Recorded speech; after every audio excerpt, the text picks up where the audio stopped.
Hello and welcome to Between Two COOs, where phenomenal chief operating officers come to share their knowledge, advice, and at the very end, a crazy story.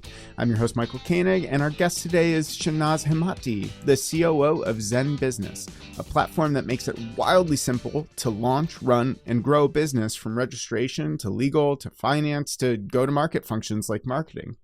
Prior to ZenBusiness, Shanaz was an early employee at HomeAway, which she helped take public and pick up close to 25 acquisitions along the way. Eventually, HomeAway was on the sell side and was acquired by Expedia. Notably, Shanaz is a bit of the rare type of COO with roots in engineering, infrastructure, data, and other technical aspects. In fact, she started as CIO at ZenBusiness before moving into the COO role, which is definitely something we're going to discuss. Shanaz, welcome. Thanks for being here. Hello, Michael. Thank you. Thanks for having me. Absolutely. Let's talk about the legal structure of ZenBusiness itself. It's a public benefit corporation. Can you first explain to us what that is, and secondly, why it's important to ZenBusiness? Yes. So public benefit corporation is a type of a corporation you can set up. Delaware mainly is a place where most companies are also setting up their domestic entity. And again, we are a corporation, but of type public benefit. The reason we did that is both, all founders, Ross and I especially, are very passionate about what do we give back to, how do we give back, how do we support, our community, society, what do we want to do differently to have an impact in the world. And that was when we decided to make our corporation a public benefit. So that is part of our charter, and it enforces and we make sure then that we have that, and we have to make sure we constantly have activities and programs around us being a public benefit corporation. So having that in your DNA, how does that translate into those programs and activities? Yeah, so it's part of our planning. Like every year, as we plan the following year, we have, certain initiatives that is right aligned with us being a public benefit corporation. And usually it's around multiple different areas, which is, the charitable donations, and which organizations do we want to help and support, our voluntary activities. And as you know, we have employees in 30 different states, so it's pretty expanded and wide for us, and so we support that in a lot of locations. And on top of that is at times we start like a new program. Just last year, we started a grant program for our customers, where every month, from those that fill up an application, we go through them, filter them, and we pick, 3 or 4, depending on how much we've allocated to that program in that year, and issue them a $5,000 grant to help them, grow their business. I love that. Supporting the businesses, supporting your customers, helping them beyond just the services you provide. I really do love platforms that enable people to actually do what they are good at, what their core reason for being in business is. So the fact that ZenBusiness kind of just takes out all of that back office G&A, everything around formation and ongoing compliance, is absolutely brilliant, and it just makes people more self-sufficient. Is that a fair characterization of the business?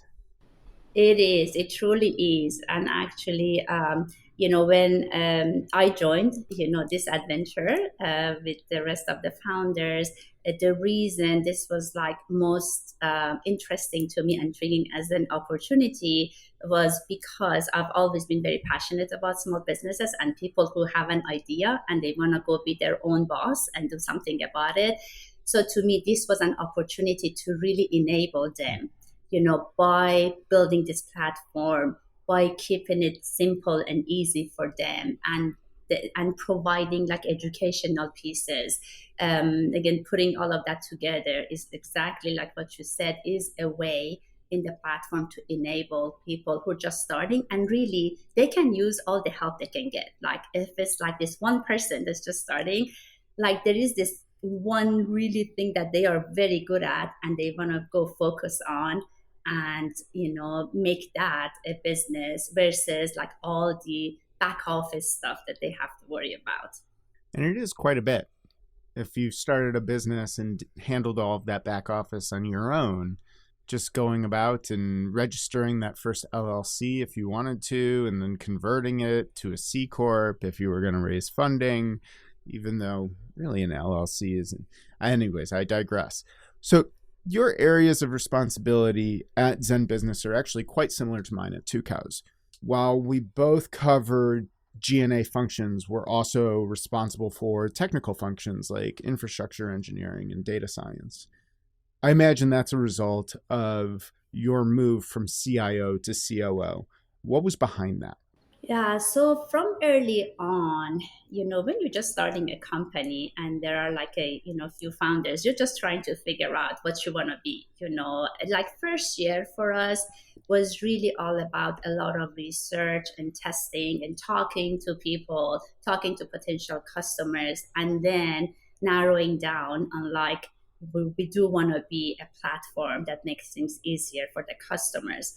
So from the starting point, when Ross and I were talking about this, it was more about the technology aspect of things. It was more about the data pieces and all the solutions and tools that we needed in the company. And then within the first year, once like we kind of really solidified our strategy, then it became this much bigger piece that then through our conversations, and also through our kind of some of our learnings in that first year of maybe like what Ross is really good at versus what I am really good at, how do we want to divide up those responsibilities, especially as you're like pretty small, just a few people, they don't have all the resources you need. And that means then you have to be pretty hands-on, even as a CIO or COO or CEO. And then again, like what are you like really good at and can be like hands-on and get it done, or find the right people that can help you out. And that is when, their role kind of changed to more of a broader one and being the COO of the company. So in terms of starting ZenBusiness, a lot of the time starting companies will do that thing wizard behind the curtain, right? Create the perception of automation while doing things manually so that you're not overbuilding, so that you know exactly what you are going to build and the problems that you face. Was that an approach that you all took in the early days? Yes, for sure. Ross and I both coming from like technology engineering backgrounds. One thing that, we always talk about is in our past lives, at other companies, we always built things that nobody wanted, right? So like from really early on here, we're like, we want to make sure that we don't go off and spend time on building things that maybe is not what we end up providing to our customers, or is not what our customers want. But at the same time, we are always about automation. Technologies are here to make it easier for us and to help us move faster, and for nobody wants to keep on doing a manual process or work if you can actually automate it. So that kind of a being, always our, goal. At the same time, we're like, we want to make sure that we don't go off and build something that's also very complex before really testing it out with our customer base. So this is how, and even today, that's how we go about it. We always try to test things first. We try to make sure we do enough research, get feedback, before, we expand on it. So you just mentioned automation, and we have entered at this point a whole new level of automation capabilities with generative AI. Yeah, it's a pretty interesting, as you said, pretty interesting era we're entering, right? And I feel like anybody that I talk to, they're just like moving super fast, trying to figure out, oh my God, like this is great. What are you doing? What do I need to do? How do I need to use it? So we definitely, are thinking about it. We're definitely doing some work. Like as I'm sure you already know, everybody knows, it kind of as a company and your data, we have to be very careful about our data, especially because, we collect all the business data, right? We have a lot of data about our customers. Our customers sign up for many different products and services, and part of our platform and the easiness of it is because we already have their entity data, it makes it really easy to go sign up for the next product that they need within our platform. Versus if you're like online and you're picking all of those products and services from different vendors or different platforms, then you have to keep on providing your paperwork and all the data. So that is the reason where we have to be very careful of how we leverage, ChatGPT or the AI solutions are there, but we've already started playing around with it and doing research and definitely already thinking about the areas that it can be super helpful to us and help us move faster. So that's from a product standpoint. What about just a general operations standpoint? Because I know, I have so many conversations with COOs and we're all just kind of like, first it was, well, what's our policy, right? And it's been kind of just like, well, we don't know what it should be. Just, hey, everyone, don't put anything confidential in there.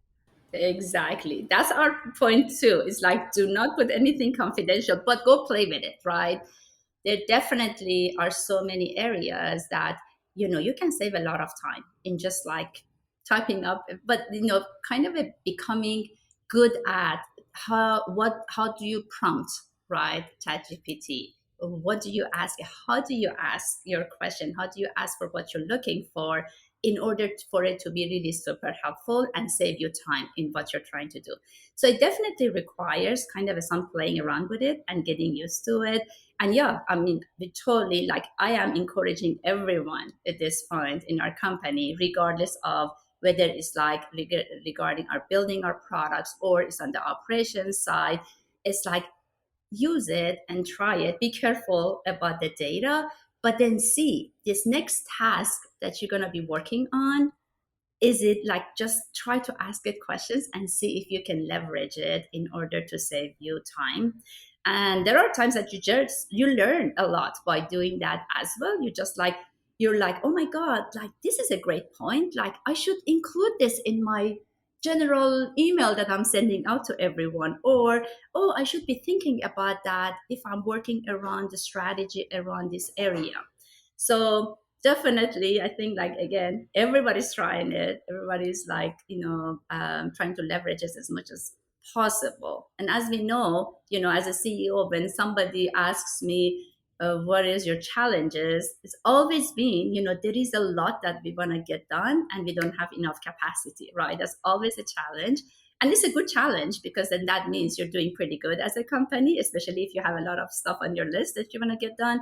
So to me, at this point, with like what the AI solutions are providing is like, oh, what are some of the leverages that I can get just from the AI, where it will help me to expand my capacity, maybe put it in a different way. It's like expand my capacity, especially on the operations side. Yeah, let's get into that. On the operations side, well, ChatGPT, when you have something that is just such a blanket tool, it really requires people to be creative on those inputs that you mentioned. But asking every single person to be creative, that's like a lot. I'm not that creative. And I really just think about it as like, oh, how did ChatGPT change how I approach this today? In terms of operations, though, because that's what our folks are interested here, how are you thinking about using, whether it's ChatGPT, whether it's another generative AI instance, to streamline operations? Yeah, again, like we're kind of thinking through what are some of the ways and means that it could be, because you can also end up spending a lot of time and not really getting a lift from it, right? So to me, at this point, and working also very closely with our CTO, is what are some areas that we can get a great lift from it. Like, for instance, customer support, right? The contact center, whether it's the chat, whether it's the call, whether it's emails, like I think that is a great area where we can see, how we can get a lift. And then a lot of that would be based on then us creating those prompts, us creating, using the AIs that are available, and then using our data, and then, providing that back to our customers. So again, it's like picking and choosing as we come across areas. It's like, what area do we think that we can have an impact and increase our capacity and be very great at by using the AI solutions. So that's like, this is like how we're thinking about it right now. It's a good frame. You mentioned your CTO. I understand that, and I had said this earlier on, you cover certain technical functions like infrastructure engineering, data science. Where do your areas of responsibility stop, and where do those of your CTO pick up? As far as like our organizational structure, right? CTO reports to me. Our customer success, officer reports to me. Also, our head of HR reports to me. So we all like work very closely together. We're very collaborative, but they basically are really senior leaders. They have full responsibility of their areas, and I'm just here to enable them and help them in any which way that I can. So CTO, HR, customer success report into you. What falls into your CEO's bucket? So yeah, on top of that, also legal and program management, procurement, our corporate citizenship efforts, which is along the PPC lines. All of that is reporting up to me, and things that over time, again, Ross and I kind of over time make decisions or decided like what moves or what stays with me, what moves to him. And a lot of that had to do with the growth and the stage of the company, right? Like early on, like for example, I had finance reporting up to me up until last year when we hired our CFO.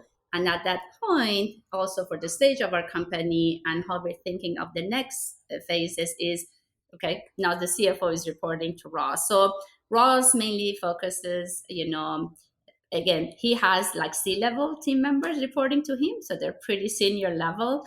So it's the CFO, the chief marketing officer, and chief product officer. But Ross mainly has been focusing around like the strategy, business development and corporate development. He's been heavily involved in that. And again, as far as me, I like how a colleague of mine called it chief other officer, right? So that means that things come up at times and there is really nobody else, at that point that could take it on and maybe then decide what do we want to do with it. So in those cases, it sometimes like it just falls on me to go figure it out. Or take the ownership for a period of time and then decide if it needs to move to anyone or do we need to go find an owner for it. A great way to go about figuring out your needs and the headcount needs and who you have to hire next. In a previous interview, you mentioned that you're skillful at hiring great people. What's your trick? How do you approach it? So, hiring great people, besides having a great network, because like, my career goes over 35 years, both Ross and I. So we both have like great network and great group of people that we've worked with in the past. But for me, Michael, is so much about how passionate you are and how much you love what you do. I think that is a super important element of not only you becoming successful as a person in whatever that you love doing, but also the company you become a part of is going to be successful because of your passion and love for what you do. So that is, again, a big factor for me as I talk to people. And the attitude and personalities of how they approach things is also super important. And all of that, if you get a big group of people that are all like really passionate they love working together. They love to work in a team environment is what's going to make a company successful. So this is like, and what's so important to me, and I would say we do a great job of that here at our company, is creating a jerkless environment, if I may say that. And if you come across people that maybe they're not a fit, for your environment, trying to take care of it, sooner than later. So that's how, when I talk to people, those are the things that I look in them. Because I think if you really value what you do and have great standards for the product of your work or the result of your work, then that is a great team member. I would like to be a part of the team. Those are fairly subjective qualities. How do you evaluating subjective qualities like that? How do you compare apples to apples? It's not easy, right? It just all comes through, working with people for a while and kind of see how they work, how they communicate, how they collaborate, what is the result of their work, and how much do they care about what they do. Let's talk about M&A. You were on the buy side at HomeAway 25 times, I believe. Yeah, I think it was actually more than 25. I lost count at some point. Oh my gosh, that's crazy. But I imagine that you all became a finely tuned machine. I'm wondering, first, can you tell us about the strategy that drove so much activity? Yeah, so at HomeAway, the strategy from day one was the HomeAway actually formed by acquiring three existing VR vacation rental listing services. So that was the strategy of like, how do we grow this company and how do we make it global, as fast as possible, which like within a few years we were in so many different countries. And that was it. Like, okay, where do we go find the best vacation rental listing services or companies in each like region or country, and then try to acquire them. And I wasn't like, when you say on the buy side, like I was in the team and a group where we had to do a lot of the integrations because of all the systems that I had to manage at HomeAway. So it was a great way of really growing the company and expanding it over such a short period of time. And it was also a great learning and experience for everyone that was in the company, that was involved in part of those like acquisitions and integrations, and the expansion to a new, region. Tell us about the integration. What did you learn? That every single integration was just a little different. I always say it's because at the time, owning like all the data pieces and data structures for the company, at some point I was like, oh my God, like designing data models and databases for such a long time before that, I never knew you can model a listing service so differently from one solution to the other. I'm like, really? Like you can model it so many different ways. Not two of them were the same. Like they're even similar. Every single one was so different. So at the really early on, as we were learning that, just with the first few, it was important for us, and this is how we went about it, to kind of build that integration layer in like a really standard way and have templates, so that as we acquired new companies, that in order to be able to integrate their data like fast enough to already have our requirements on like the elements that we needed, and then quickly map out those elements in this like template level, so that the rest of it, the systems then on the HomeAway side, that the corporate systems could quickly and easily consume that data. Quickly and easily.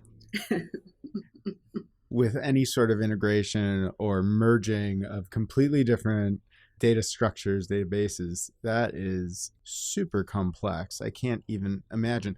Was it ever so complex that you just went, nah, data's not even worth it. Let's just toss it, start over? Well, that was not like an option ever because these were already like companies that Yeah. were making money. So you couldn't just like do Mm. that. But we would talk about it, we're like, oh my God, can we just like drop this and start over? Yeah. So yeah, that was definitely never an option. But in some cases, it took longer, right? Some of those integrations, depending also the size of the company we were acquiring, how much could we maybe mess up or not mess up in the integration? What was our level of risk that we were willing to take? Of course it was a little different, and the time frame was different because we needed more checks and balances, again depending on the size of the company. Getting back to your roots as an engineer, how has that shaped your approach to operations?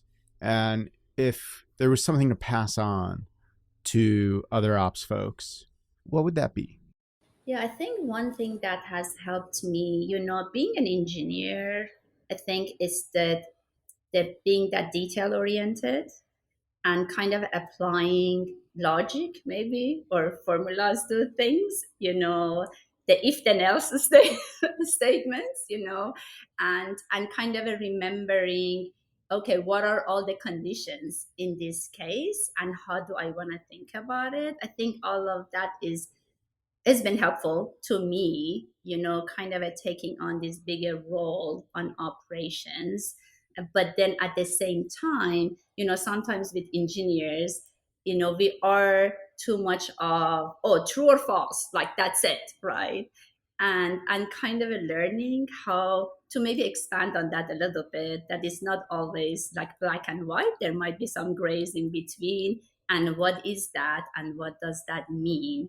So this is like how kind of over the years, I think that I have learned to apply some of those concepts.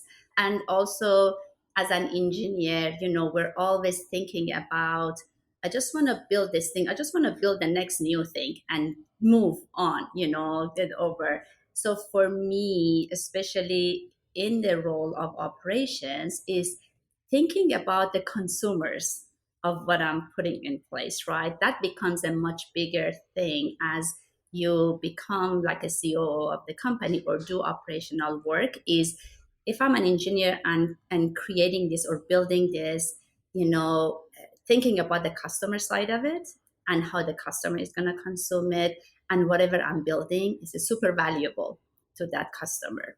I think that becomes a really big part of it. You all have grown quite quickly. Still a relatively young company. I want to say 7 years at this point. Correct. January, coming January, will be Wow. 7 years. And you all crossed the 9-figure revenue mark, I believe, pretty quickly. What did you all do right? I think that, taking risks and testing stuff out and like not worrying about, everything to be super perfect at all times has helped us. And also, I think what has helped us tremendously is this continuous research and test and then see what happens, and then move on and build it out or go to the next idea or the next solutions. So that is a piece where I think that has really helped us in moving as fast as that we've moved. And again, being very close to our customers has been super helpful. Like from like really early on in the company, we started doing customer reviews.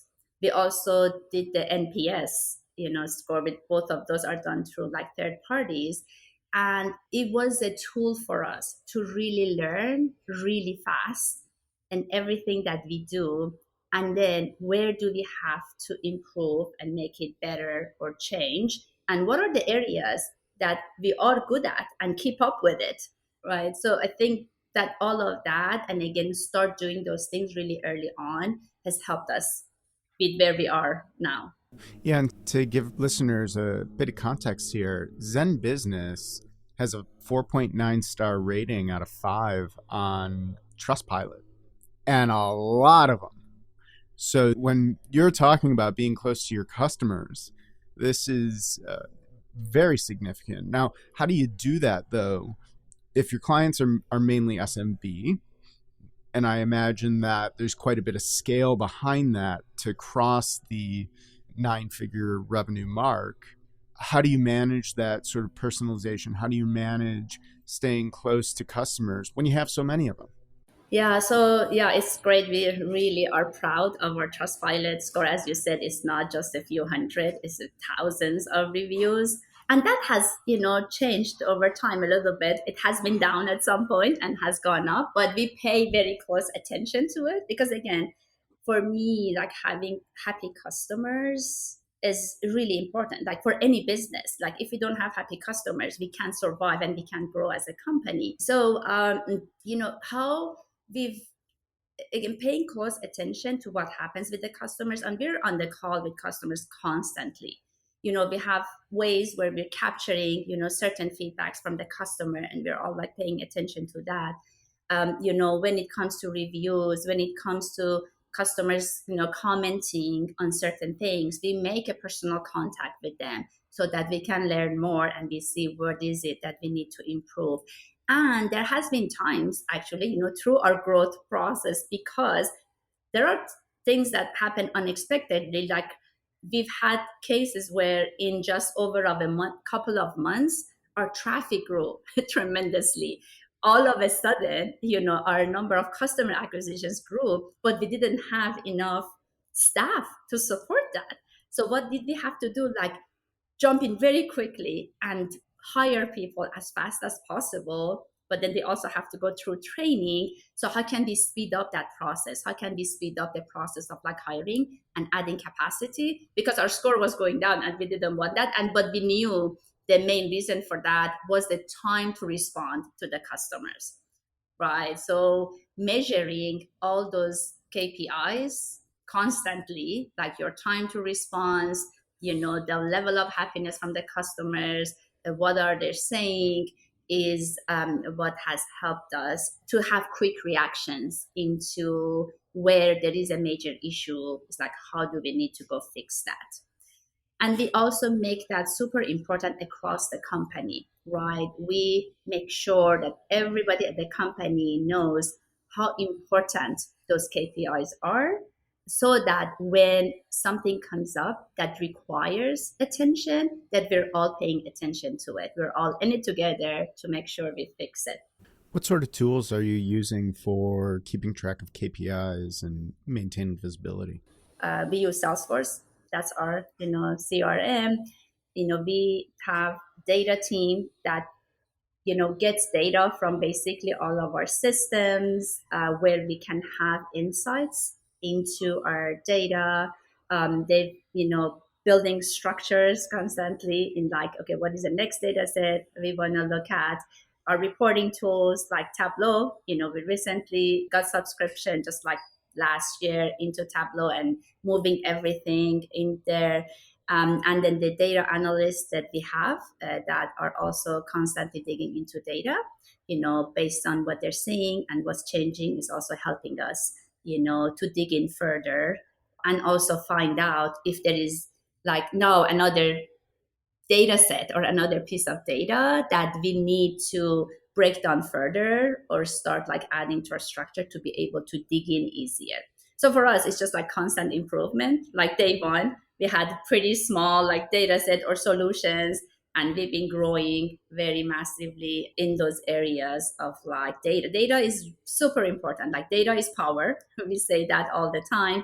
And data is what's going to enable us to build better and to be better. So it has been a pretty important piece of like what we wanted to invest in. And we have made a lot of investments in that area in the last couple of years, especially, and continue doing so. Now, ZenBusiness is in an interesting spot to track the macroeconomic environment. You have businesses starting up on your platform. Understandably, not all businesses survive, so you have some businesses winding down. It must be fascinating to track that. you started in 2017, economy is booming, then COVID happens, then there's an explosion of funding, and then now there are these, economic headwinds that we're all seeing. I mean, what does that look like? Is that something that you all kind of can point to and go, oh yeah, this is interesting? Yeah. Yeah. So, data is always interesting. You always learn something new. One thing that's been great about what we do as a company is, if you talk about just the what happens in the market or economical factors, it's interesting. And this was like kind of a very similar to when we were at HomeAway was, when the economy is good, people who want to start their own businesses really want to just go do it because market is good. They can get their service up and running pretty quickly and start having customers very quickly. And also when the economy is bad is when some people start thinking about maybe it's time for them to start what they wanted to do for a long time. And that is maybe an opportunity for them, whether they lose their job or whether they're just like thinking that they're tired of like what they're doing and they want to go do, what they wanted to do at all times. So that's like related to like economic factor and how market impacts, what we do. And then on the data side, yeah, again, like all the data we capture about our businesses, and as that data grows, right? We're still like, yeah, we've been around for almost 7 years, but I still consider us pretty young company, as you mentioned. So as we're acquiring more and more customers and as we're offering more and more products and services and expanding our platform and expanding on like integrations within our platform, then there is more data that we can dig into and learn more from. So again, making a lot of progress in that area. So from that description, essentially, when the economy's up, you get customers. When the economy's down, you get customers. Is it when the economy stagnates and doesn't go up or down that we experience a down? That's fascinating. I love it. Yep. And here I'd think that it was completely different, but lo and behold, that's the power of data. Well, Shanaz, it's time for my absolute favorite question, which is, as COOs, we've all had those moments that come up. It's completely crazy, completely off the wall, and we think like, I never thought I'd see that. Do you have one you can share with us? Yeah, it's interesting when I heard the question. I'm like, wow, this is pretty interesting. And the first thing that came to my mind, which of course I had to think about it because I'm like, is that really like yeah, it is. It was like something that I never thought that would happen and would work so well was when COVID happened, we were a pretty small company. It was only like 30 of us at the time. So we quickly sent everybody home and said, we want everybody to be safe. Let's go work from home until further notice. Maybe 2 weeks later, we come back. But, then a few months later, it's like, oh, wow, we don't know when we're going to go back. I don't know when this is going to end. And I don't want to continue having these expenses at a time where we don't know what the market is going to be like or how we're going to be able to continue on as a company.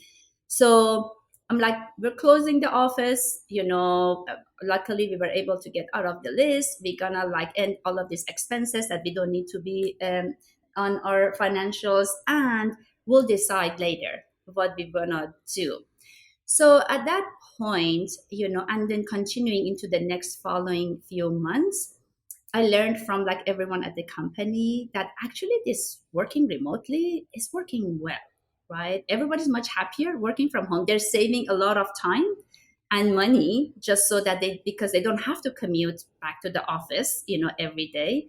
And some people wanted to like move closer to family, right? Some people couldn't afford buying a house here in Austin, so they wanted to move away so that they're able to buy a house. And all of that made everybody much happier. And then as we were growing in a city like, especially like Austin or any city, if you're growing as a company, then it's gonna, at some point, it becomes hard to keep on wanting to find resources in the same location, in the same city. And what dictates that all the time is the fact that you have an office, and you want people to come to the office, and people want to be in the same city as you are. So that is when I said, you know what, things are working well. Let's just expand on this and go find the resources we need in other cities and maybe other states. We started maybe with another 1 or 2 states. And then we're like, wow, this is great. This is how we're able to find the resources we need, as soon as we need them. So we kept on expanding on that. And things are working pretty great. We now have employees in 30 different states in the United States. And this is something that I would have never even think about, that it would work so well for a company for everybody to be remote and not to meet on a regular basis, not to be in a person, on a regular basis. So that was a big thing that I thought, again, like I never thought that this was ever going to happen, first of all, right? In my whole career, I never thought such a thing would happen. But I'm glad how well we were able to support it and to make it work.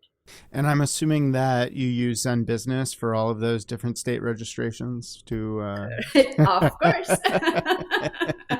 Well, Shanaz, thank you so much. Thanks for joining and sharing your knowledge and experience. Where can people go to keep up with you? It was my pleasure, Michael. Thank you again for having me. I am on LinkedIn, and I think that's like the major place that I check, more regularly. Of course, like check out ZenBusiness. I'm sure many people can leverage those services as they want, even for their side hustle. It doesn't have to be a full-time thing. It could be a side hustle. I am also like, Instagram, Facebook, those are like the ones that I don't regularly get on. Maybe once every blue moon, I just check things. But yeah, LinkedIn would be the best place if anybody likes to connect. And I always love to connect and, expand the network and learn something new. Yeah, absolutely. Well, there you have it. Thanks for listening to Between Two COOs. I'm your host, Michael Koenig, and a very special thank you to our guest, Shanaz Hemmati, for joining us. Tune in next time for our next COO chat on Between Two COOs, and be sure to subscribe on Apple Podcasts, Spotify, or wherever you listen to podcasts so you never miss an episode. Just visit betweentwocoos.com for more. And if you have a minute, please leave us a review on Apple Podcasts so others can get great advice from phenomenal COOs. Thanks for listening, and tune in next time. Until then, so long.